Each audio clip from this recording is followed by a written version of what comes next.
Hello friends, welcome to legal basic channel. This is advocate Amit Sabharwal. आज का topic है order 39 rule 125 CPC. Order 39 को कहा जाता है टेम्परेरी इंजंक्शन सूट। ये होता क्या है इसको मैं आपको एग्जांपल से समझाऊंगा। और इस टॉपिक के अंदर एक बहुत इंपॉर्टेंट चीज़ है कि ऐसे कौन से 3 पैरामीटर्स है जिससे आप टेम्परेरी इंजंक्शन सूट का बेनिफिट उठा सकते हो। अगर वो 3 पैरामीटर्स मैच नहीं करेंगे तो इंजंक्शन सूट लेना, टेम्परेरी इंजंक्शन सूट लेना कभी कभी दिक्कत हो जाती है। तो चलते नेक्स्ट स्लाइड पे, मैं आपको बताता हूँ टेम्परेरी इंजंक्शन सूट होता क्या है। टेम्परेरी इंजंक्शन सूट, पहले मैं डेफिनेशन पढ़ देता हूँ, फिर मैं आपको एग्जांपल समझाऊंगा। आप इस स्लाइड को ध्यान से देखिएगा।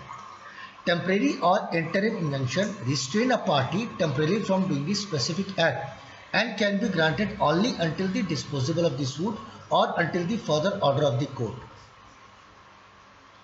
किसी कार्य को रोकने के लिए टेम्परेरी इंजंक्शन का मतलब होता है एक तरह का इंटरिम स्टे, रोक देना, कुछ स्पेसिफिक टाइम के लिए स्टे लगा देना। लेकिन वो कैसे होता है वो मैं आपको एग्जांपल समझाता हूँ। ए ने बी को घर दिया रहने के लिए, ठीक है। बी जो है एक तो ए को किराया नहीं दे रहा है, ऊपर से उस घर के अंदर इलीगल कंस्ट्रक्शन कर रहा है या कोई इलीगल एक्टिविटी कर रहा है। तो ए के पास ऑप्शन क्या है? ए जाएगा कोर्ट में और वो एक इंजंक्शन सूट फाइल करेगा, टेम्परेरी इंजंक्शन सूट, और वो कोर्ट को ये बोलेगा कि ये जो मेरा टेनेंट है इसको मैंने घर किराए पे दिया था, ये रहा रेंट एग्रीमेंट की कॉपी, ये 4 महीने से मुझे किराया नहीं दे रहा है, ऊपर से मेरे घर पे इलीगल कंस्ट्रक्शन कर रहा है या कोई इलीगल एक्टिविटी कर रहा है जो एग्रीमेंट के खिलाफ है। तो कोर्ट पूरा फैक्ट्स देखने के बाद उसको एक इंटरिम स्टे का ऑर्डर दे देती है और बी को ये साफ इंस्ट्रक्शन देती है कि आप किसी तरह का इलीगल एक्ट या कंस्ट्रक्शन आप नहीं करेंगे जब तक कि पूरा वाद खत्म ना हो जाए, यानी पूरा सूट का फाइनल डिक्री ना आ जाए, तब तक कोर्ट ने आपको इंटरिम स्टे दे दिया। क्लियर है? अब इसको आप दूसरे एग्जांपल से समझिए। ये एक बिल्डिंग है, आप रहते हो 2nd फ्लोर में और आपके ऊपर कोई और रहता है, कोई भी रहता है 3rd फ्लोर में। 3rd फ्लोर वालों ने ऐसा कंस्ट्रक्शन करना शुरू कर दिया कि आपकी सीलिंग है घर की वो गिरनी शुरू हो गई। तो ये तो बहुत खतरनाक बात है। आप ऊपर जाके झगड़ा कर रहे हो, पुलिस को बुला रहे हो, लेकिन पुलिस को बुलाने से यहाँ पे नहीं चीज़ चलेगी। क्यों? क्योंकि आपको कोर्ट पे जाके आपको इंटरिम स्टे लेना होगा। और इंटरिम स्टे लेने का रीज़न ये है कि सर ऊपर जो कंस्ट्रक्शन हो रहा है वो ऐसा कंस्ट्रक्शन कर रहा है कि मेरी सीलिंग गिर रही है, किसी को भी बहुत बड़ा नुकसान हो सकता है, किसी की जान भी जा सकती है, किसी को बहुत भारी चोट भी लग सकती है, कोई ऐसा इंजरी ना हो जो रिपेयर ही ना हो पाए। तो ऐसे में कोर्ट जो है आपको एक इंटरिम स्टे दे देती है, इंजंक्शन सूट जिसको हम कहते हैं, जिसका बेनिफिट उठा सकते हो। और ऊपर वालों को साफ इंस्ट्रक्शन दे दिया जाता है जो कंस्ट्रक्शन कर रहे हैं कि आप कंस्ट्रक्शन रोक दें जब तक कि पूरा सूट का फाइनल ऑर्डर ना आ जाए। क्लियर है? अब मैं आपको बताऊंगा नेक्स्ट स्लाइड पे कि कौन कौन से ऐसे पैरामीटर्स हैं जिससे आप इंजंक्शन सूट ले सकते हो, टेम्परेरी इंजंक्शन सूट ले सकते हो। तो इंजंक्शन सूट का मतलब समझ में आ गया आपको? इंजंक्शन का मतलब होता है स्टे, कुछ टाइम के लिए स्टे लगा दो। क्लियर है? चलते हैं नेक्स्ट स्लाइड पर। कौन से ऐसा पैरामीटर से to take the grant temporary injunction? पहला, prima facie of the case. दूसरा, बैलेंस ऑफ कन्वीनियंस। तीसरा है irreparable injury. Prima facie of the case बहुत सिंपल है कि जब आप केस फाइल करते हो कोर्ट के अंदर इंजंक्शन सूट का, तो केस का फैक्ट क्या है, मैटर क्या है, डॉक्यूमेंट्स क्या लगाए हैं, ये पूरी चीज़ कोर्ट एक बार जांच करने के बाद ही कोर्ट आपकी क्लेम को एक्सेप्ट करती है कि हाँ मैं इस पर सुनूंगा। ये होता है prima facie of the case. दूसरा है बैलेंस ऑफ कन्वीनियंस। इसको मैं आपको एग्जाम्पल से समझाता हूँ कि बैलेंस ऑफ कन्वीनियंस होता क्या है। ये ध्यान से देखिएगा। ए और बी भाई हैं, दोनों का एक लैंड है, 50% ए का है, 50% बी का है। बी कनाडा चला गया। ए ने क्या किया, जो बी का पोर्शन था लैंड का वो किसी बिल्डर को भेज दिया उसने। बिल्डर ने उसकी ज़मीन पे, किसकी, बी की ज़मीन पे 10 ताली की बिल्डिंग खड़ी कर दी। लोग वहाँ रहना शुरू कर दिए, लोगों को पोजीशन दे दिया। बी को खबर पर पहुँचती है कि तुम्हारी ज़मीन पे तो बिल्डिंग बन गई है। बी भाग के इंडिया आता है, वो कोर्ट पे जाता है, कोर्ट पे इंजंक्शन सूट लेता है और कोर्ट को प्रेयर ये करता है कि इस बिल्डिंग को तोड़ा जाए, लोगों को यहाँ से हटाया जाए और ये कंस्ट्रक्शंस को रोका जाए। ये उसका प्रेयर पार्ट है। लेकिन कोर्ट देख रही है कि अगर मैंने बी को स्टे दे दिया तो नुकसान किसका होगा, बी का या उन लोगों का जो रह रहे वहाँ पे। इतना पैसा दे दिया, वहाँ पे लोग रह रहे, अगर उन्होंने स्टे दे दिया कोर्ट ने तो नुकसान बी से ज़्यादा उन लोगों का है जो वहाँ पर रह रहे। समझिए, बैलेंस ऑफ कन्वीनियंस का मतलब है कि कोर्ट ये देखती है किसी को स्टे लगाने से दूसरी पार्टी का नुकसान कितना हो रहा है। ऐसा तो नहीं कि मैं स्टे लगा दूं नुकसान उसका बहुत हो जाए। तो कोर्ट बैलेंस ऑफ कन्वीनियंस लेके चलती है। अब इसको थोड़ा सा रिवर्स कर दो। ए और बी भाई है, लैंड है, 50% ए का ज़मीन है, 50% बी का ज़मीन है। बी चला गया कनाडा। बी को पता चलता है ए जो है किसी बिल्डर से मिलकर मेरी ज़मीन को बेच रहा है और 15 दिन में भूमि पूजन है। तो ऐसे में केस अगर बी कोर्ट पे जाके एक इंजंक्शन सूट फाइल करता है और बी कोर्ट को ये बोलता है कि ए जो है ज़बरन मेरी ज़मीन को किसी बिल्डर को बेच रहा है, ये ज़मीन मेरी है और इसी को भूमि पूजन करना चाहता है, अगर ये ज़मीन उसने बेच दी तो मेरा बहुत बड़ा नुकसान हो जाए। तो ऐसे में कोर्ट देखती कि बैलेंस ऑफ कन्वीनियंस कैसा है, कि क्या उस ज़मीन पर कोई कंस्ट्रक्शन तो नहीं हो गया, जो भी नुकसान तो नहीं हो जाएगा। अगर मैंने बी को स्टे दे दिया तो ए का नुकसान तो नहीं हो जाएगा। तो इसको कहते हैं बैलेंस ऑफ कन्वीनियंस, कि किसी को स्टे देने से पहले कोर्ट देखती है कि अपोजिट पार्टी को कितना नुकसान होगा। ऐसा तो नहीं कि गलत स्टे लग जाए, इसको कहते हैं बैलेंस ऑफ कन्वीनियंस। तो ये prima facie of the case important है, बैलेंस ऑफ कन्वीनियंस इंपॉर्टेंट है, और तीसरा है irreparable injury. Same example, A और बी का लैंड है इक्वल पोर्शन में, बी कनाडा चला गया, ए ने वो ज़मीन बेच दी किसी बिल्डर को 50 करोड़ में, 25 करोड़ रुपए उसने रखे, 25 करोड़ रुपए भाई को दे दिए। अब भाई को दे दिए, भाई ने बोला तुमने ये क्या किया, मेरे को उस ज़मीन के अंदर, मैंने पापा से वादा किया था जो चल बसे कि मैं उस ज़मीन के अंदर एक हॉस्पिटल बनाऊंगा, एक ओल्ड एज होम बनाऊंगा, मैं लोगों की हेल्प करूंगा, तुमने उस ज़मीन को बेच दी।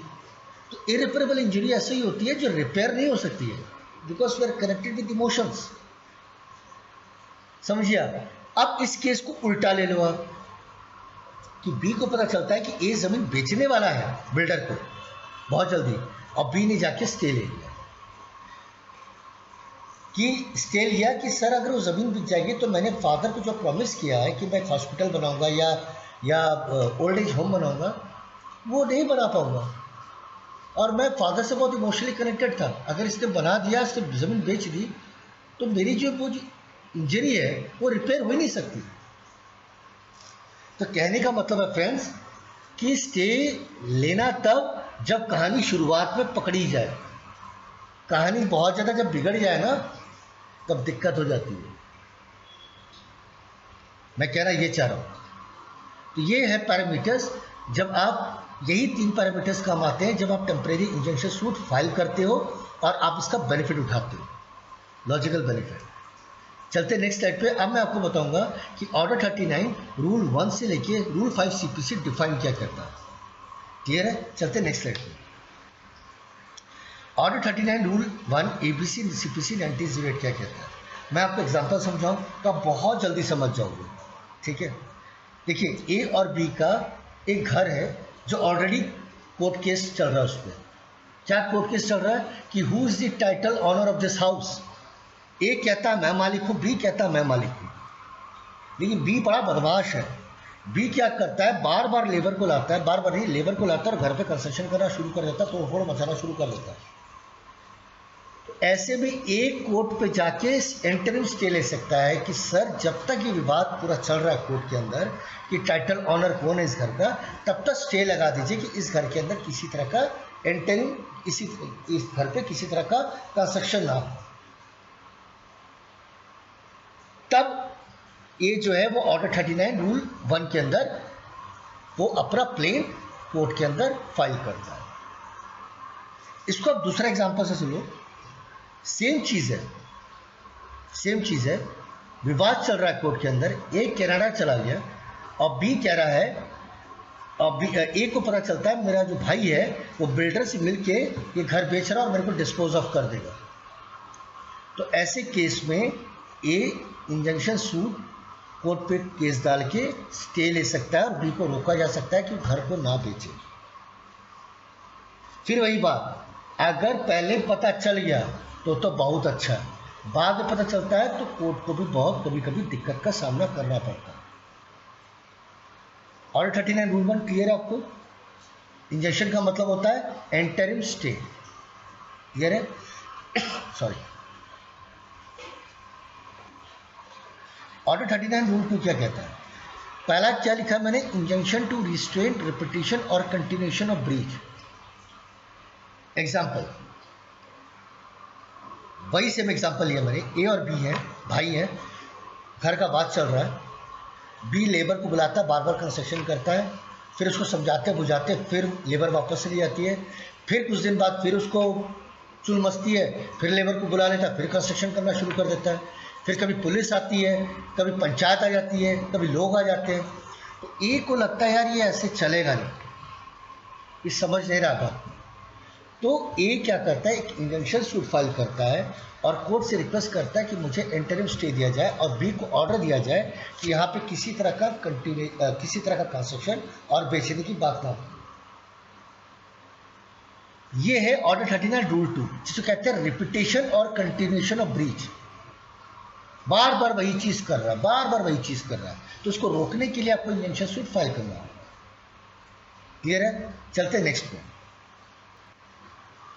Order 39 rule 2A 1 and 2 CPC 1908 क्या कहता है? देखिए, आपने एग्जांपल समझ जाओगे ना तो ये सारी चीज़ें बहुत आसान लगेगी, बहुत आसान। खैर, ऑर्डर 39 रूल 2A क्या कहता है कि कॉन्सिक्वेंसेस ऑफ डिसओबीडियंस और ब्रीच ऑफ इंजंक्शन। मतलब अगर जब कोर्ट ने इंजंक्शन इंटरिम स्टे का ऑर्डर पास कर दिया और जिस पार्टी को किया है, अगर वो पार्टी कोर्ट का ऑर्डर नहीं मान रही है तो क्या हो? सबसे पहले 3 महीने की सजा काटे और साथ में प्रॉपर्टी में अटैच होगी, बिल्कुल होगी। किसकी? जो कोर्ट की बात नहीं मान रहा। दूसरा, कोर्ट उसकी प्रॉपर्टी को 12 महीने से ज़्यादा अटैच नहीं कर सकती, 1 साल से ज़्यादा। लेकिन 3 महीने आने के बाद अगर वो वही हरकतें करता है, फिर से नहीं सुधरता है, तो कोर्ट जो उसकी प्रॉपर्टी को अटैच करे उसको बेच देगी। इसको कहते हैं कॉन्सिक्वेंसेस कोर्ट की बात को ना मानना, जो ऑर्डर 39 रूल 2A के अंदर डिफाइंड है। ऑर्डर 39 रूल 3 क्या कहता है? Before granting injunction court to direct notice to opposite party. देखिए, जब आप कोई केस दाखिल करते हो कोर्ट के अंदर, आपने एक इंजंक्शन सूट फाइल किया कोर्ट के अंदर, कोर्ट ने अपोजिट पार्टी को नोटिस भेजेगी ही भेजेगी कि ये चेक करने के लिए कि उसका फैक्ट्स क्या है, उसका रिप्लाई क्या कहता है, उसके पास क्या ऐसे डॉक्यूमेंट्स है। जब तक कोर्ट दूसरी पार्टी की नोटिस नहीं भेजेगी, कोर्ट इंजंक्शन सूट ग्रांट नहीं करेगी, यानी स्टे नहीं लगाएगी। ये ऑर्डर 39 रूल 3 कहता है। क्लियर है? चलते नेक्स्ट में कि अगर कोर्ट को अगर अपोजिट पार्टी को नोटिस भेजना ही है और ऐसे में अगर जिस पार्टी ने केस फाइल किया अगर उसका नुकसान हो गया तो उस बीच में फिर क्या होगा, वो मैं आपको नेक्स्ट स्लाइड पे सिखाता हूँ। उसको कहते हैं ऑर्डर 39 रूल 3A CPC 1908। आपने बोला कोर्ट को, एग्जाम्पल समझिए कि सर मेरा भाई मेरा घर बेच के भाग जाएगा और इसने एक बिल्डर से बात कर ली है, बयाना भी ले लिया, और जबकि मेरे घर का वाद चल रहा है कोर्ट के अंदर, कोर्ट में ऑलरेडी केस चल रहा है कि इस घर का टाइटल ऑनर कौन है, और वो बिल्डर से बात करके उससे बयाना ले लिया है। बिल्डर 3-4 दिन बाद आएगा, उसको पूरा पैसा दे देगा और उसके बाद वो कनाडा भाग जाएगा, तो मेरा बहुत बड़ा नुकसान हो जाएगा। अब कोर्ट देख रही है कि 3 दिन बाद बिल्डर आएगा, मैं अगर उसको अपोजिट पार्टी को नोटिस भेजूंगा तो वक्त लग जाएगा, तब तो बेच के चला जाएगा ना। तो case to case basis depend करता है कि कोर्ट, ऐसे भी केसेस होते हैं जिसमें कोर्ट इमीडिएटली इंजंक्शन ग्रांट कर देता है। स्टे ग्रांट कर देता है, लेकिन वो डिपेंड करता है केस टू केस बेसिस पे। अब उसने स्टे ले लिया और जाके अपोजिट पार्टी को, जो उसका भाई है बी को, उसे ऑर्डर दे दिया कि अगर तुम बेचोगे तो तुम्हें 3 महीने की सजा होगी और तुम्हारी प्रॉपर्टी अटैच होगी। ये है order 39 rule 3 of the CPC.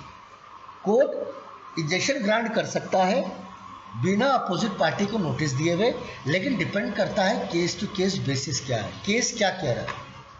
इसको कहते हैं ऑर्डर 39 रूल 3 है। चलते हैं नेक्स्ट पे। ये मैंने आपको एग्जाम्पल जो मैंने आपको दिया है वही चीज मैंने आपको सिखाई है। ऑर्डर 39 रूल 4 सीपीसी क्या कहता है, जब आपने कोर्ट से इंजंक्शन ले लिया, ठीक है, और कोर्ट को लगता है कि आपने गलत तरीके से इंजंक्शन लिया, कोर्ट को मिसलीड किया है, गलत डॉक्यूमेंट जमा किए हैं, तो कोर्ट ने जो इंजंक्शन आपको पास किया था, जो स्टे पास किया था, वो कैंसिल होगा। और साथ में चांसेस बहुत ग्रेट हो जाते हैं कि कोर्ट आप पे इंक्वायरी करे, आपको सजा भी कर सकती है या आप पे बहुत हेवी कॉस्ट भी लग सकती है। ये रूल 4 सीपीसी 1908 कह रहा है।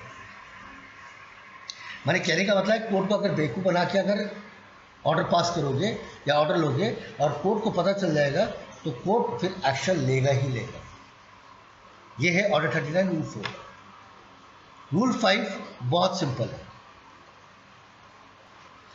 रूल 5 कह रहा है injunction to corporation binding on its officer. देखो, जब कोर्ट ने एक स्टे लगा दिया, इंटरिम स्टे लगा दिया कॉर्पोरेशन पे, तो कॉर्पोरेशन पे लगा है तो उसके जो एम्प्लॉई हैं, जो उसके ऑफिसर्स हैं, जो मेंबर्स हैं, उन पे भी लगा है किसी स्पेसिफिक एक्ट को ना करने के लिए। दैट इज रूल 5 सीपीसी 1908, जो कॉर्पोरेशन को डील करता है। कॉर्पोरेशन तो एक आर्टिफिशियल बॉडी है, इसलिए कॉर्पोरेशन तो कुछ नहीं है ना, उसके अंदर जो एम्प्लॉई हैं, मेंबर्स हैं, ऑफिसर्स हैं, उन पे भी स्टे लगा है कि आप ये पर्टिकुलर एक्ट नहीं करोगे जब तक कि होल सूट का फैसला कोर्ट ना सुना। फ्रेंड्स, लास्ट जो स्लाइड है मैं एक बार दोबारा रिकैप कर रहा हूँ कि वो 3 पैरामीटर्स कौन कौन से थे, वो बहुत इंपॉर्टेंट है इस पूरे इंजंक्शन सूट के अंदर। वो इंपॉर्टेंट है, अगर वो मैच नहीं करेगा स्टे मिलना मुश्किल हो जाएगा। वो कौन कौन से पैरामीटर्स है? प्राइमा फेसी केस होना चाहिए, बैलेंस ऑफ कन्वीनियंस होना चाहिए एंड इररिपेरेबल इंजरी होना चाहिए। अगर ये 3 फैक्टर्स होते हैं तो आपको स्टे मिलना आसान हो जाएगा। कहने का मतलब ये है। आई होप गाइज आपको मेरा ये वीडियो पसंद आया होगा।